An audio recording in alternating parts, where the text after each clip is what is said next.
Hello Aquarius, welcome to the Plaid Sheep Oracle. I'm going to say right off the bat that this is a really mysterious reading. I don't know, right? I don't know what sort of practical application might be gotten, but I'm going to go and we'll see what happens by the time I get to the end. Sometimes things come up as I go that I didn't see the first time around. So this round of readings, I've been doing, I've been choosing an herb to sort of start me off, and yours was mistletoe. And it does have medicinal applications. It's a nervine. It relieves hypertension. Sometimes used in sleep formulas, sedative formulas. Although it can, right, in larger doses, it is toxic to the body. Can cause GI problems, it can cause hypertension. So it's not the sort of herb that you just, pick up at the local Whole Foods and take for yourself. It also, as you probably know, has a long list of folklore behind it around kissing under the mistletoe and a plant that druids used in their rites. It's hemi or semi-parasitic, meaning it grows on trees and it has roots that go under the bark of the tree, and then it takes water from the tree. But that's it. It's just about the water from the tree, and the structure. The other compounds that it needs, it makes for itself. So I think that these qualities, right, make it really kind of a mysterious plant. The flower essence of it seems, for most people, to be about transformation and as a support during deeply transformative times. And that may, maybe part of its Christmas thing. It's also an evergreen. So it's, it's a bit of green during a time when most everything is, brown and bare. It has these sticky white berries that are loved by some birds, including the missel thrush. So I think all of this kind of plays into this reading, this mysterious quality. And I have to say, Yule or Christmas. That symbolism is kind of here, whether you follow a Christian way or not. There's some kind of quest, Aquarius. It is, right, setting out on a quest. And we begin here with this 10 of stones, right? Setting out. Leaving the house. And it's a little bit fraught, right? We feel a little bit exposed in this journey. We do feel, right, like we feel a little bit, right, there's some anxiety, some worry, kind of looking up at the heavens, right? We don't know if it's going to rain, if it's going to storm, but we are prepared to go. And we do have faith that there's this Ace of Vessels. There's also this Grail quest thing that comes up now.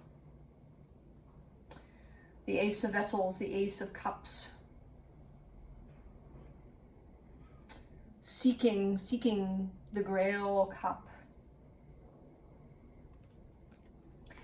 And then for the Christmas symbolism, we have the pole star. The star key. So we're on the road, Aquarius.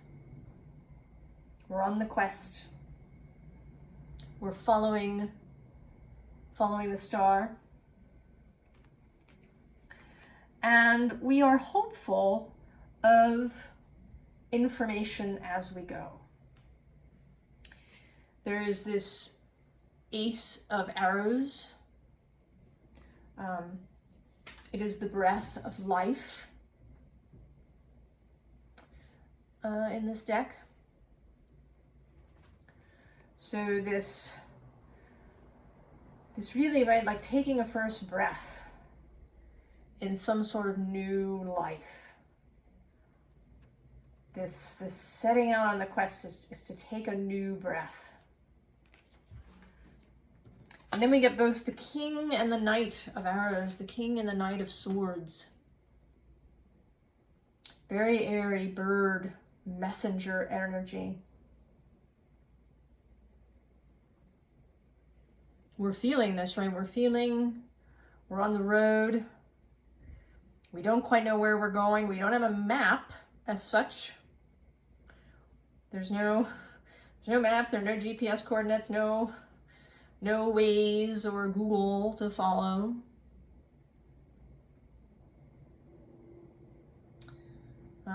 No voice advising us to take the next left.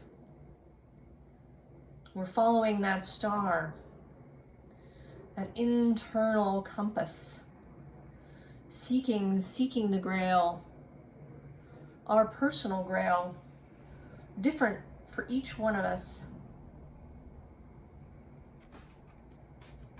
And I'm feeling sort of as I'm going along a little bit, Aquarius, like this is kind of a collective reading, perhaps, in addition. Maybe that's why you've come last. Arriving here. And actually, right, the star is the Aquarius key. This star that we all have. We all have a star, our North Star that we follow.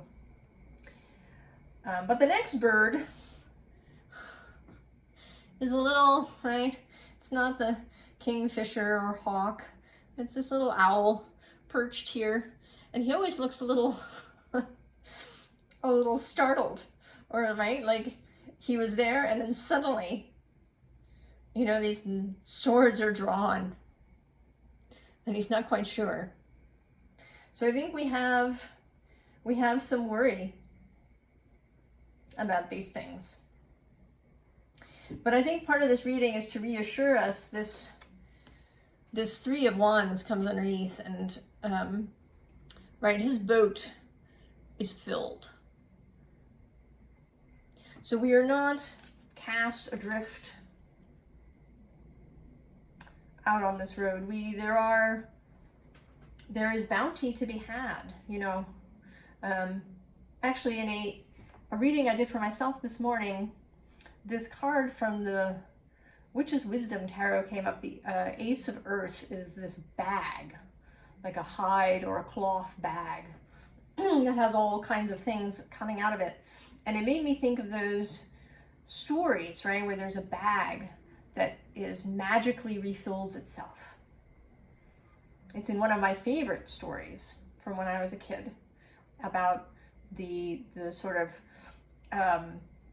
Jack kind of character who goes out on a quest, and he gets this bag that always refills itself. And he meets these guides in the form of dogs with eyes as big as saucers. And it may be all the Taurus I have, including a Taurus moon, but I was really, as a kid, entranced by this idea of the bag that refills itself. And I think that is right, that's a little bit of the message here. To be true to the quest.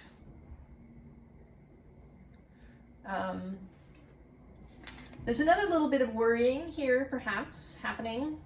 There's this 9 of Wands and 7 of Swords. And it feels a little bit, right, like, you know, are we going to have to hack our way through things? You know, is there going to be trickery? along the way that we have to navigate? Are there challenges on this quest? You know, do we meet someone who asks us the airspeed of an unladen swallow? Right, we are a little, right, we're a little concerned, I think. But there's more reassurance. This Gabriel, again, bringing on a bit of Christmas. He sits right under the pole star in the little spread I've got going. Bringing the good news. Right? Gabriel is the messenger. He brings the good news to the shepherds on the hill. Now, you know, this idea of good news, of the Christ consciousness, of a new idea, a new way of being that involves moving from love. And I think we're prepared to really think about it, to really consider as we go. You know, this road that we're walking on gives us a lot of time, right? Ideally, we're walking along the road. We have time to think and consider things. And I feel like she's, right, there's a question mark on this goblet she's got. This chalice, what is it that I'm seeking? Really, what is it? Oh, sirens. The tarot reader's confirmational thing, sirens in the distance. What is it, right? What is this grail that we are seeking? Right? What does it mean to us? What does it mean to us? How do we want to feel in our lives? What is this heart matter that we are seeking?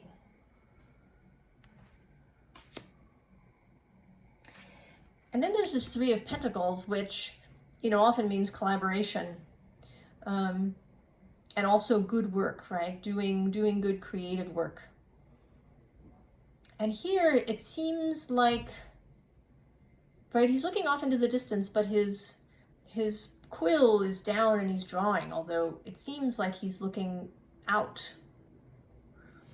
And this could mean, I mean, to me, it sort of means connecting with spirit in some way. I mean, Aquarius, you are an air sign. And so, you know, connecting in an intellectual way may really work for you. So here, right, a kind of automatic writing or automatic drawing, where you just let yourself draw whatever comes to you and then kind of think about it later, see what comes up for you. So more inquiry. There's this whole row is inquiry. Because then we have this digging up of pentacles here. And I don't think this, right, he looks sort of burdened, right? He's, you know, barely got a stitch on and he's bent over, right? He's not using very good shovel technique to dig this. But I think that the thing here now is less about that and more about engaging with the physical aspects of our life. I mean, maybe our money, how we handle money, how we take care of our body, how we store emotions in our body, how we approach our work, how we handle physical things. You know, do we see these things as an efforting? You know, as air, Aquarius, do you find the physical, mundane aspects of life burdensome. I mean, maybe not. But this is, right, it's inquiry around the physical aspects of our life. And it's coming, right, there is this also this kind of progress of 3-4 happening here. And then we have this Knight. The Knight of Wands. Definitely a very questy energy, and not just a questy, but also a bringing energy, right? In my mind, Aries lights the spark, the match. Then Leo is the burning bonfire that we all gather around. And then Sagittarius lights a torch at the bonfire, more Hawking, and brings it to others, to people who couldn't make it to the bonfire. So I think this sort of brings up a secondary possibility in this quest that we are on, is also the carrying this, right? We got this good news, and maybe we are supposed to spread it. Not in a pushy way, but we're like riding fast through town, bearing this torch. Right? It's kind of the light of our own passage. The light of our own burning passion and desire and longing for this grail, this thing that we'll find at the end of this quest that we're following this star to reach. And it's a sharing of that passion. And this is sort of confirmed by this next row, which is kind of I feel like is the light spirit of the whole thing. The child aspect, perhaps, the nature, right, really showing up. Here, this, dolphins who are fun and curious and love to play, right, will play just for the fun of it. It's sort of, I feel like it's the happiest card in this Animal Oracle deck. And then there's this nightingale singing his song into the night, also for the sheer joy of it, not to accomplish anything, but because it's beautiful. And then the deer, who today seems to be about the listening aspect here. So we've had play, we've had singing, and now we have listening, with her ears perked. Listening for messages, listening to what other people want to share with us. Because messages don't just come from the divine or, from signs that we see or feathers on the road. They can come through what people tell us. And our ability to just be and listen to someone else is a great gift that we can bestow to others as we go on our quest. Because although this feels very solitary to me, in the sense that I don't feel as if, right, that there's like this whole human fellowship that's on this quest with you, Aquarius. It feels very individual on a human level. I think we always have our non-physical companions are always with us, but I feel as if as you're going on this trip that you will be giving gifts to people. And one of them may be your ability to listen without judgment, without hurry, without seeming like you're just waiting for them to stop so you can talk. And I am often guilty of that myself. The practice of giving someone your attention, of receptivity to another person, can be deeply healing for other people. Even if it's just a short period, you never know what beauty you might create as you go, Aquarius.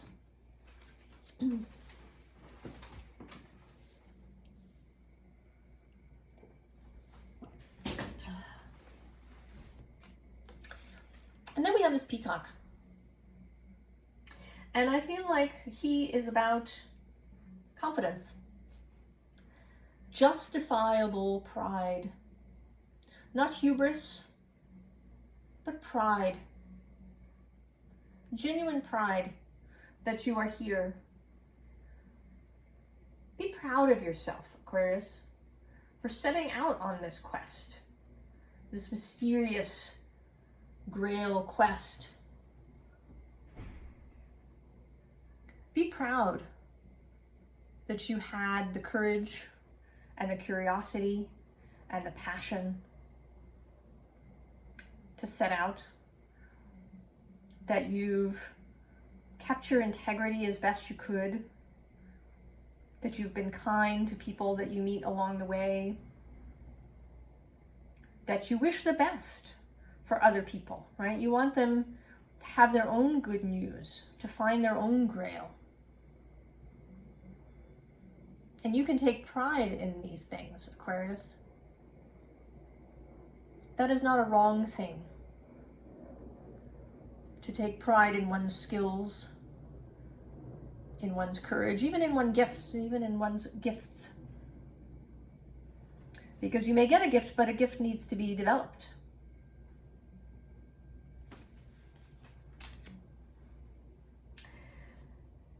Now, this last row feels like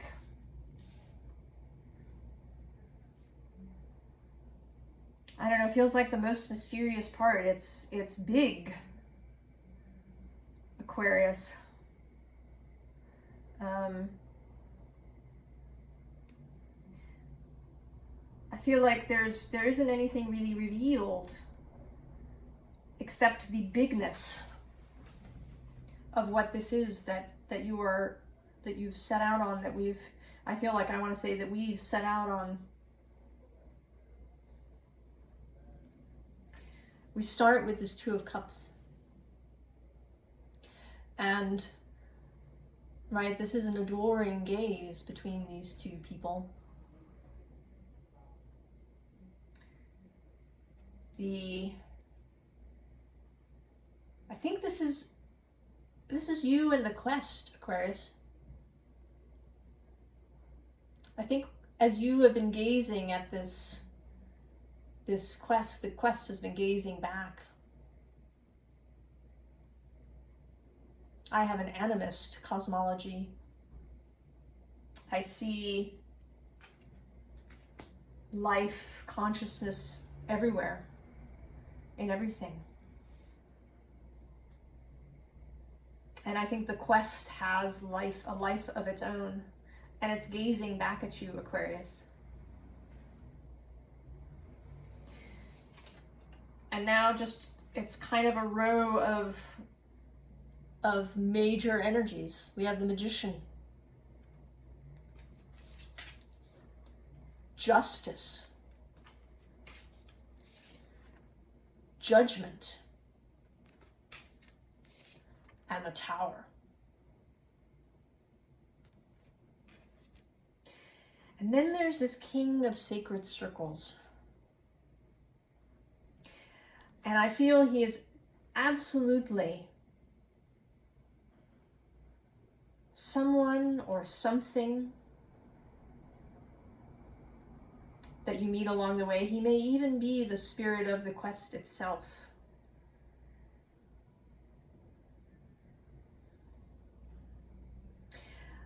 I don't want you to underestimate any of this, Aquarius, right? We go on YouTube, we watch tarot readings, you know, sometimes they're forgotten soon after. You know, we kind of, right, in modern life, things, I don't know, they have a transitory or a superficial quality. You know, we're just waiting for the next thing. And that is not what this is, Aquarius. This is a deep and abiding and lasting process that you have embarked upon. This is deep and ancient magic that is happening here. This is change all the way down on the cellular level. And there is absolutely help.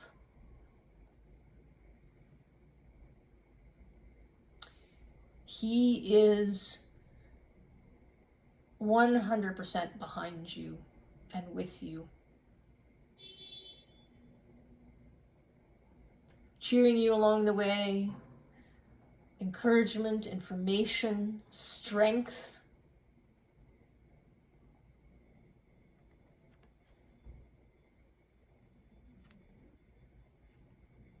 I actually feel a little teary about it.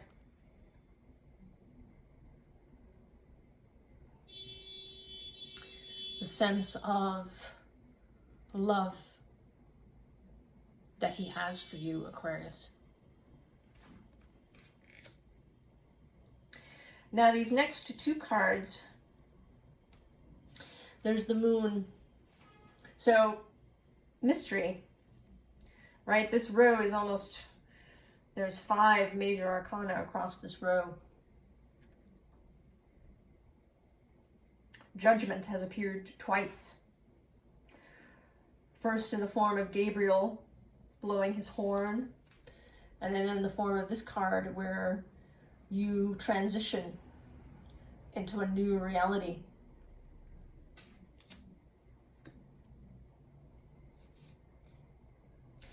And it's mysterious until you get there. And I think that you, right, this is close. I don't think any of us that may be watching this are quite, but we are very close to the discovery. We've actually, right, we have the cup here in our hand. And all that's required is that we turn and see the moon.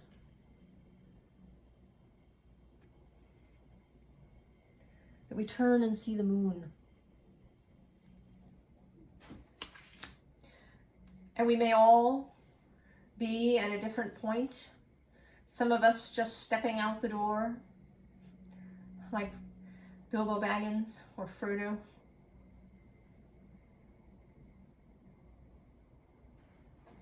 Some of us just perceiving the light of the star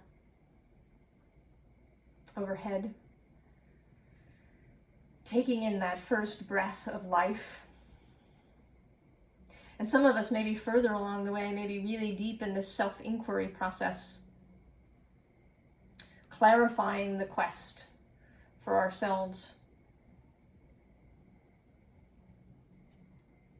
Some of us may be learning about the play aspect, right? We've kind of got some clarity, maybe not complete, but we're closer, and we've moved into the play.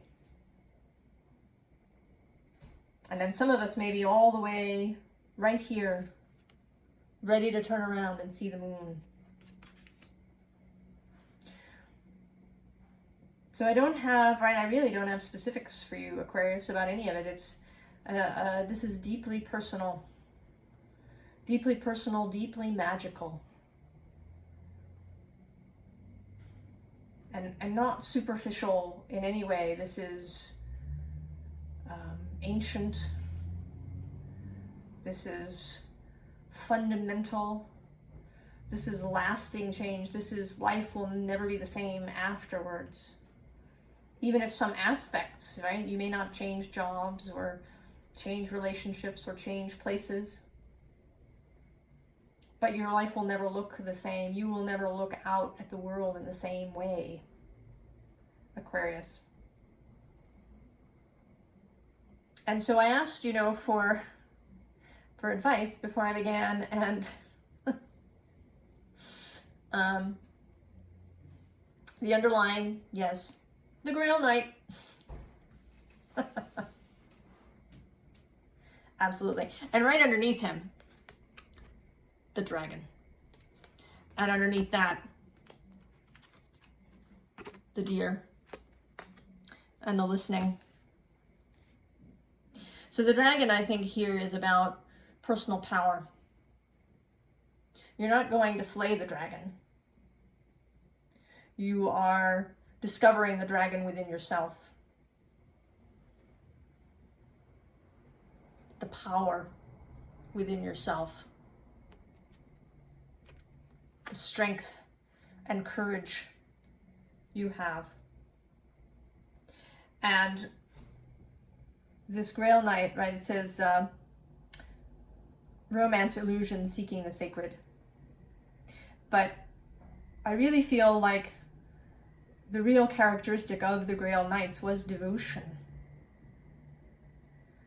Their devotion to the quest.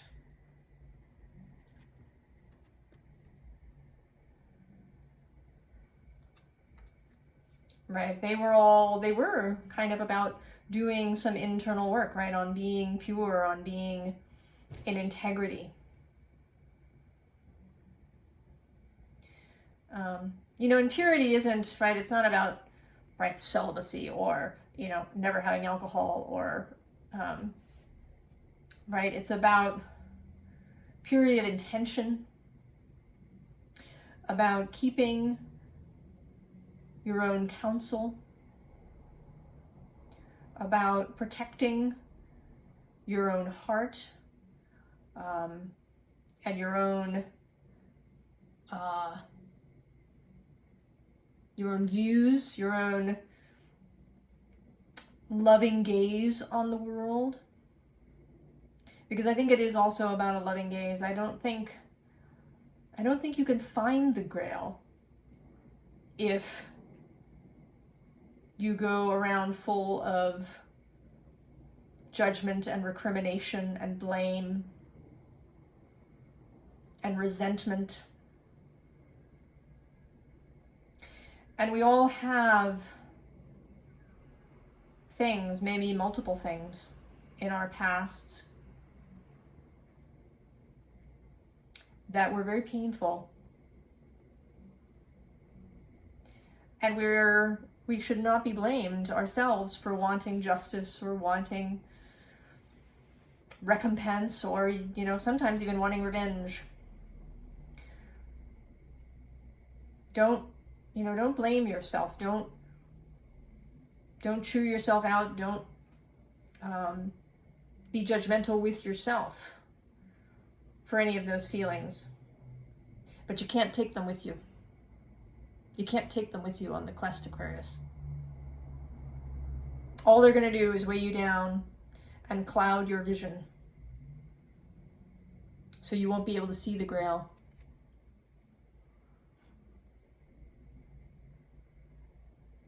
You won't be able to ask the Fisher King the right question. If you are mired in these sticky energies,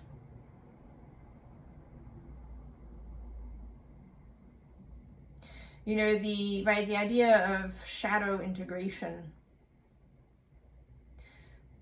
It is, right, of course, never to hate any part of yourself or exile parts of yourself. But it's also about not letting those things steer you or cover your vision. And that leads us to to the other part of the advice. One, there's the water fairy. Consciousness, emotion. That's where the guides lie. And I think in gentleness. In gentleness and fluidity. And most importantly, there's the dog. I mean, this says loyalty, sincerity, unconditional love. But also fun, right? I mean, this is a golden retriever, right? If there was ever a dog who epitomizes absolute fun and enjoyment of every single thing that's going on, it is a golden retriever. So a light heart, Aquarius. There will be challenges on the quest. Places that are perhaps dark, parts that we have to work through, weights that we have to figure out how to set down. And a light heart can be our greatest ally in this quest. I wish you, Aquarius, I wish you a great adventure and wonder and amazement. I wish you discoveries, both of yourself and of other people and of the invisible realm. I wish you encounters with magic and fairies and magical people. I hope you hear wonderful stories from those you meet along the way. And I wish you every success and every joy, Aquarius. And I will see you next time. So long, Aquarius.